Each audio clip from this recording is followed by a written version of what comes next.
60,000 ಪತ್ರಕರ್ತರ ಹೊಂದಿದಂಥ ಸಂಘಟನೆ ಇವತ್ತು ರಾಜ್ಯಾಧ್ಯಕ್ಷರು ಏನು ಹೇಳ್ತಾರೆ ಆ ಹಲ್ಲೆ ಬಗ್ಗೆನ ಒಂದೆರಡು ಮಾತುಗಳನ್ನು ಕೇಳೋಣ. ಆತ್ಮೀಯ ಪತ್ರಕರ್ತರೆ, ಬೇಲಿಯೇ ಎದ್ದು ಹೊಲ ಮೇಯ್ದಂತೆ ಎನ್ನುವ ಪರಿಸ್ಥಿತಿ ಇವತ್ತು ಪತ್ರಕರ್ತರ ಪಾಲಿಗೆ ಇಡೀ ನಮ್ಮ ರಾಜ್ಯದಲ್ಲಿ ಆಗಿದೆ. ಯಾಕಪ್ಪ ಅಂತಂದರೆ ಇವತ್ತು ಅನ್ಯಾಯ ಅಕ್ರಮಗಳನ್ನು ಬಯಲಿಗೆಳುವಂಥದ್ದು ಒಂದು ಹಕ್ಕು ನಮ್ಮ ಪತ್ರಕರ್ತರಿಗಿದೆ. ಅದನ್ನು ಮಾಡಬಾರ್ದು ಅನ್ನೋದು ದೃಷ್ಟಿಯಿಂದ ಕೆಲ ರಾಜಕೀಯ ಮುಖಂಡರು ಏನು ಕೆಲವು ಚೇಲಗಳನ್ನ ಸಾಕಿರ್ತಾರಲ್ಲ, FC ಇರ್ಬೋದು, ಇನ್ನು ಅನೇಕ ಅನೈತಿಕ ದಂಧೆಗಳಿಗೆ ಅವ್ರಿಗೇನು ಕಳ್ಳಗಂಟು ಏನು ಬರ್ತದಲ್ಲ ಅಕ್ರಮ ದಂಧೆಯಿಂದ ದುಡ್ಡುಗಳು, ಆ ದುಡ್ಡಿಗೆ ಆಸೆಪಟ್ಟು ಇವತ್ತು ನಾವು ಏನು ಮಾಡಿದರೂ ದಕ್ಷಬೋಧನ ಲೆಕ್ಕದಲ್ಲಿ ಇವತ್ತು ಪೊಲೀಸ್ ವ್ಯವಸ್ಥೆನ ಜೊತೆಗೆ ರಾಜಕಾರಣಿಗಳನ್ನ ತಮ್ಮ ಕಪಿಮುಷ್ಟಿಯಲ್ಲಿ ಇಟ್ಕೊಂಡು ದಂಧೆಕೋರರು ಇವತ್ತು FC ಏನಿದೆ ಇವತ್ತು ಸಂತೆ ಇದರಲ್ಲಿ ಏನು ಕಳ್ಳ ಅಕ್ಕಿಗಳು ಏನು ಹೋಗ್ತಾ ಇದ್ದಾವೆ, ಪಡಿತರ ವ್ಯವಸ್ಥೆಗೆ ಏನು ಸಿಗಬೇಕಾದಂಥ ಬಡವ್ರ ಅಕ್ಕಿಗಳು, ಇಂಥ ಇದಕ್ಕೆ ಸರ್ಕಾರ ಕಡಿವಾಣ ಹಾಕಬೇಕಾಗಿತ್ತು. ಜೊತೆಗೆ ಪೊಲೀಸ್ ಇಲಾಖೆ ಇಂಥ ನಿರ್ದಯಿ ಇಂಥ ಗೂಂಡಗಳನ್ನ ಸರಿಯಾದ ದಿಕ್ಕಿನಲ್ಲಿ ರೌಡಿ ಶೀಟ್ ಓಪನ್ ಮಾಡಿ ಈಗಾಗಲೇ ಗಡೀಪಾರು ಮಾಡೋಂಥ ಕೆಲಸ ಇವತ್ತು ಯಶೋಧ ಮೇಡಮ್ ಅವ್ರು ಏನಿದ್ದಾರೆ ದಕ್ಷ ಅಧಿಕಾರಿ ಅಂತ ಇವತ್ತು ಅನೇಕ ನಾನು ಸ್ಟೋರಿಗಳಲ್ಲಿ ನೋಡಿದ್ದೀನಿ. ಇವತ್ತು ನಮ್ಮ ರಟ್ಟಳ್ಳಿ ಒಂದು ಮರ್ಡರ್ ಕೇಸ್ ಇರ್ಬೋದು, ಬೇರೆ ಬೇರೆ ರೋಡಲ್ಲಿ ಆ ಬ್ರಿಡ್ಜ್ ಮೇಲೆ ಬಿದ್ದಂಥ ಒಂದು ಕೊಲೆ ಒಂದಿರ್ಬೋದು, ತಕ್ಷಣ ಸ್ಪಂದಿಸಿ ಮೇಡಮ್ ಅವರು SP ಮೇಡಮ್ ಅವರು ಆ ಸ್ಪಾಟಿಗೆ ಹೋಗಿ ಆ ಒಂದು ಆರೋಪಗಳನ್ನು ಎಡೆಮುರಿ ಕಟ್ಟುವಲ್ಲಿ ಯಶಸ್ವಿಯಾಗಿದ್ದಾರೆ. ಆ ಒಂದು ವಿಚಾರಕ್ಕೆ ಮಾನ್ಯ SP ಮೇಡಮ್ ಅವರಿಗೆ ನಾನು ಹೃದಯಪೂರ್ವಕ ನಮ್ಮ ಸಂಘಟನೆಯಿಂದ ಧನ್ಯವಾದಗಳನ್ನು ತಿಳಿಸೋದ್ರ ಜೊತೆಗೆ, ಮೇಡಮ್ ಅವರೇ ನಿಮಗೆ ಕೆಲವು ಪ್ರಶ್ನೆ ಮಾಡ್ತಾಯಿದ್ದೀನಿ ನಾನು. ಇವತ್ತು ನಿಮ್ಮ ಪೊಲೀಸ್ ಒಬ್ಬ ASIಗೆ ಆ ದಂಧೆಕೋರರು ಬಟ್ಟೆ ಹರಿದು ಅಲ್ಲಿಗೆ ಹೋಗಿದ್ರು ಕೂಡ ಇವತ್ತು ಮೌನ ವಹಿಸಿದಿರಂದರೆ ಇದಕ್ಕಿಂತ ನೋವಿನ ಸಂಗತಿ, ವಿಷಾದನ ಸಂಗತಿ ಇಲ್ಲಂತ ಈ ಮೂಲಕ SP ಮೇಡಮ್ ಅವರಿಗೆ ಮನವಿ ಮಾಡ್ತಾಯಿದ್ದೀನಿ. ಕೂಡಲೇ ಆದಷ್ಟು ಶೀಘ್ರ ಈ ತಪ್ಪಿತಸ್ಥರ ವಿರುದ್ಧ ಕ್ರಮ ಕೈಗೊಂಡು, ಇಲ್ಲಿವರೆಗೆ ಇನ್ನೂ ಅವರಿಗೆ ಬೇಲಾಗಿಲ್ಲ, ನಮ್ಮವ್ರ ಮೇಲೆ ಸುಳ್ಳು ದಾಖಲೆ ಆಗಿ ಇವತ್ತು ನೋಡಿ ಇವತ್ತೇನು ನಕಲಿ ಅಂತಾರಲ್ಲ ನಮ್ಮ ಪತ್ರಕರ್ತರು ಕೆಲವರು ಬರೀತಾರೆ ನಕಲಿ ಪತ್ರಕರ್ತರು ಅಂತ. ನಿಜವಾಗೂ ನಾವು ಪತ್ರಕರ್ತರಿಗೆ ಕೇಳೋದಿಷ್ಟೇ, ಸ್ವಾಭಿಮಾನದಿಂದ ಹೋಗಿ ಪ್ರತ್ಯಕ್ಷ ಕಂಡರು ಪ್ರಮಾಣಿಸಿ ನೋಡಿ. ಫಸ್ಟ್ ಅವ್ರ ತಲ್ಲಿ ಅಥೆಂಟಿಕೇಷನ್ ಐತಾ ಇಲ್ಲ ನೋಡಿರಿ. ನಕಲಿ ಅಂತ ನೀವೇ ನಮ್ಮ ಪತ್ರಕರ್ತನ ಹಾಕಿದರೆ ನಮ್ಮಲ್ಲೇ ಒಗ್ಗಟ್ಟಿಲ್ಲ ಅಂದರೆ ಹೆಂಗೆ ನಮ್ಮ ಪತ್ರಕರ್ತರಿಗೆ ರಕ್ಷಣೆ ಸಿಗ್ತತೆ ರಾಜ್ಯದಲ್ಲಿ? ಇವತ್ತು ಮುನ್ನಾ ಗೌಡಗೇರಿಯವರು ಕಳೆದ 2 ವರ್ಷದಿಂದ ನನ್ನ ಪತ್ರಿಕೆಗೆ ಜಿಲ್ಲಾ ವರದಿಗಾರರಿದ್ದಾರೆ. ಅದೇ ರೀತಿ ನಾಗರಾಜ್ನವರು ಅವರೂ ನಮ್ಮ ಪತ್ರಿಕೆಗೆ ವರದಿಗಾರಿದ್ದಾರೆ. ಜರ್ನಲಿಸ್ಟ್ ವಾಯ್ಸ್ ದಿನಪತ್ರಿಕೆ ನೀವು ಗೂಗಲಲ್ಲಿ ಸರ್ಚ್ ಮಾಡಿ ನೋಡಿ, ಅದಕ್ಕೆ ಏನೇನು ಲೈಸೆನ್ಸ್ ಬೇಕೋ PRGIಯಿಂದ ಸರ್ಕಾರದಿಂದ ಎಲ್ಲವೂ ಇದ್ದಾವೆ. ಅಂಥವ್ರನ್ನ ನಕಲಿ ಅಂತ ಹೆಂಗೆ ಹೇಳ್ತೀರಾ? ದಯಮಾಡಿ ಈ ರೀತಿ ನಮ್ಮ ಪತ್ರಕರ್ತರ ಆರೋಪ ಬೇಡ, ಬರೆಯೋದು ಬೇಡ.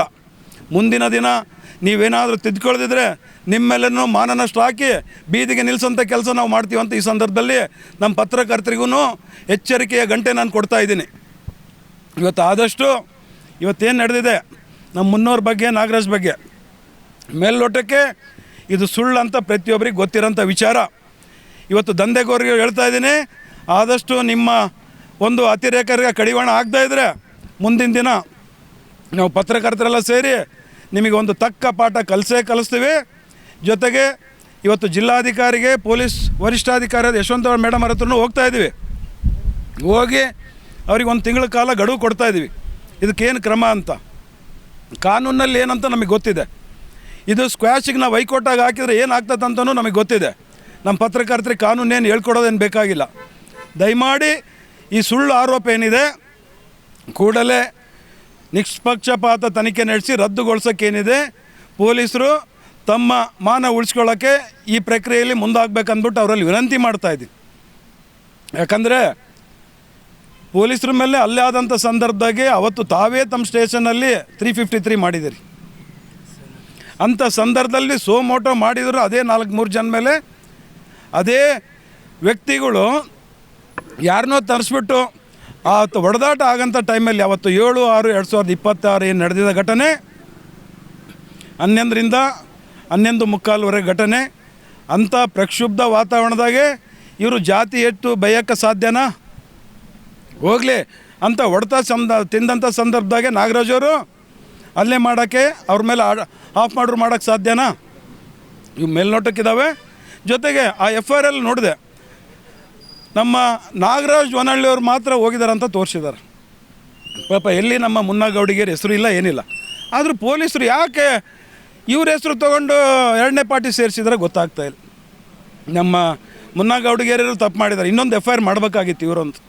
ಆ ವಿಚಾರದಲ್ಲಿ ನಮ್ಮ ಮುನ್ನಗೌಡಿಗೆರೆಯವ್ರನ್ನೂ ತಪ್ಪು ಮಾಡಿದ್ದಾರೆ ಅಂತ ಹೇಳ್ತಾ, ಇಡೀ ನಮ್ಮ ಪತ್ರಕರ್ತರು ಮಿತ್ರರಿಗೆ ಹೇಳೋದಿಷ್ಟೇ, ಎಲ್ಲೇ ಅನ್ಯಾಯ ನೀಡಲಿ ಪತ್ರಕರ್ತರಿಗೆ ನಮ್ಮ ಕಾನಿಪ ಧ್ವನಿ ಸ್ಪಷ್ಟವಾಗಿ ಹೆಜ್ಜೆ ಇಟ್ಟು ಅವ್ರ ಪರವಾಗಿ ಇರ್ತತೆ.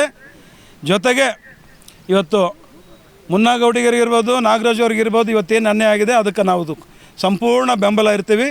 ಒಂದು ತಿಂಗಳ ನಂತರ ಇಡೀ ರಾಜ್ಯಾದ್ಯಂತ ಹೋರಾಟ ಕರೆ ಕೊಡ್ತೀನಿ. DG IGP ಸಾಹೇಬ್ರನ್ನ ಬೆಂಗಳೂರಲ್ಲಿ ಹೋಗಿ ಕಾಣ್ತೀನಿ. ಅದಕ್ಕಿಂತ ಮುಂಚಿತವಾಗಿ ನಮ್ಮ ಪಾಟೀಲ್ ಸಾರಿಗೆ, ಸಂಗನಗೌಡರಿಗೆ ಒಂದು ಜವಾಬ್ದಾರಿ ವಹಿಸ್ತಾ ಇದ್ದೀನಿ. IGP ಅವ್ರು ಏನು ಬರ್ತಾರೆ ಈ ಭಾಗಕ್ಕೆ, ದಾವಣಗೆರೆನೋ ಇಲ್ಲ ಅಂದರೆ ಧಾರವಾಡ ನೋಡಿಬಿಟ್ಟು ಅಲ್ಲಿ ಕಂಡುಬಿಟ್ಟು ಅಲ್ಲಿ ವರದಿ ನಂತರ ಮುಂದಿನ ಹೆಜ್ಜೆ ನಾನು ಇಡ್ತೀನಿ ಅಂತ ಹೇಳ್ತಾ, ಇವತ್ತು ಸಿದ್ದರಾಮಯ್ಯ ಸರ್ಕಾರ ಇರೋವರೆಗೆ ನಮ್ಮ ಪತ್ರಕರ್ತರಿಗೆ ಏನೂ ಮಾಡಲಿಲ್ಲ.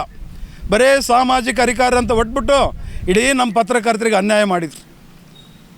ಇವತ್ತು ಮಂಗಳಮುಖಿಯರು ಮಹಿಳೆಯರಿಗೂ ಕೊಟ್ಟಂಥ ಒಂದು ಸಣ್ಣ ಮಟ್ಟದ ವ್ಯವಸ್ಥೆನೂ ನಮ್ಮ ಪತ್ರಕರ್ತರಿಗೆ ಕೊಡಲಿಲ್ಲ. ನೋಡೋಕ್ಕೆ 17 ಬಜೆಟ್ ಯಾವುದಕ್ಕೂ ಉಪಯೋಗ ಇಲ್ಲ. ಭಾಳಷ್ಟು ನೋವಾಗ್ತತೆ. ಇವತ್ತು ಅಂಥ ಹೀನಾಯ ಸ್ಥಿತಿಯಲ್ಲಿ ಬದುಕ್ತಾ ಇದ್ದೀವಿ. ನಾವು ಇನ್ನು ಯಾವ ರಾಜಕಾರಣ ಕೇಳಬಾರ. ಕೊನೆಗೆ ಇವತ್ತೇನು DK ಅವ್ರು ಬಂದಿದ್ದಾರೆ ಮುಖ್ಯಮಂತ್ರಿ ಆಗಿ, ಸಂತೋಷ. ಬಂದ ತಕ್ಷಣ ರೌಡಿ ನಿಗ್ರಹ ದಳ ರೌಡಿಗಳನ್ನ ಹತ್ತಿಕ್ಕ ಕೆಲಸ ಆಗಿದೆ. ಜೊತೆಗೆ ಯಾರು ಮಾಡಲಾರ್ದಂತ ಇವತ್ತು 72,000 ಉದ್ಯೋಗಗಳನ್ನ ನಮ್ಮ DK ಶಿವಕುಮಾರ್ ಅವರು ಕರೆದಿದ್ದಾರೆ. ಅವರಿಗೆ ಹೃದಯಪೂರ್ವಕವಾಗಿ ನಮ್ಮ ಕಾನಿಪ ಧ್ವನಿಯಿಂದ ಈ ಸಂದರ್ಭದಲ್ಲಿ ಅವರಿಗೆ ನಮನ ಸಲ್ಲಿಸ್ತಾ ಇದ್ದೀನಿ. ಜೊತೆಗೆ ನಮ್ಮ ಪತ್ರಕರ್ತರದ್ದೇನಿದೆ, ಇನ್ನೊಂದು ವಾರದಲ್ಲಿ ನಾನು DK ಶಿವಕುಮಾರ್ನ ಭೇಟಿಯಾಗಿ ನಮ್ಮ ಪತ್ರಕರ್ತರ ಸಮಸ್ಯೆ ಏನಿದ್ದಾವೆ, ಬಸ್ ಪಾಸ್ ಇರ್ಬೋದು, ಇವತ್ತು ನಮ್ಮ ಪತ್ರಕರ್ತರ ರಕ್ಷಣಾ ಕಾಯ್ದೆ ಕೂಡಲೇ ಇಂಪ್ಲಿಮೆಂಟ್ ಆಗಲೇಬೇಕು. ಅದೊಂದು ರಕ್ಷಣಾ ಕಾಯ್ದೆ ಬಂತಂದರೆ ಎಲ್ಲ ದಂಧೆಕೋರರಿಗೆ, ರಾಜಕಾರಣಿಗಳಿಗೆ ನಡುಕ ಹುಟ್ಟುತ್ತಂತ ಈ ಸಂದರ್ಭದಲ್ಲಿ ಹೇಳ್ತಾ, ಮುಂದಿನ ಹೋರಾಟಕ್ಕೆ ನೀವೆಲ್ಲ ಸಿದ್ಧರಾಗಬೇಕಂತ ಹೇಳ್ತಾ, ಇವತ್ತು ಜಿಲ್ಲೆಯ ಹಾಗೂ ರಾಜ್ಯದ ಮೂಲೆ ಬಂದಂಥ ಪ್ರಮುಖ ಮುಖಂಡರುಗಳಿಗೆ ನಾನು ಧನ್ಯವಾದ ತಿಳಿಸ್ತಾ, ಇನ್ನು ಮುಂದಿನ ಹೋರಾಟ ಭಾರಿ ಸೂಕ್ಷ್ಮತೆ ಇರುತ್ತೆ. ಕಾನೂನು ಹೋರಾಟ ದಿಟ್ಟವಾಗಿ ಸಾಗ್ತದೆ.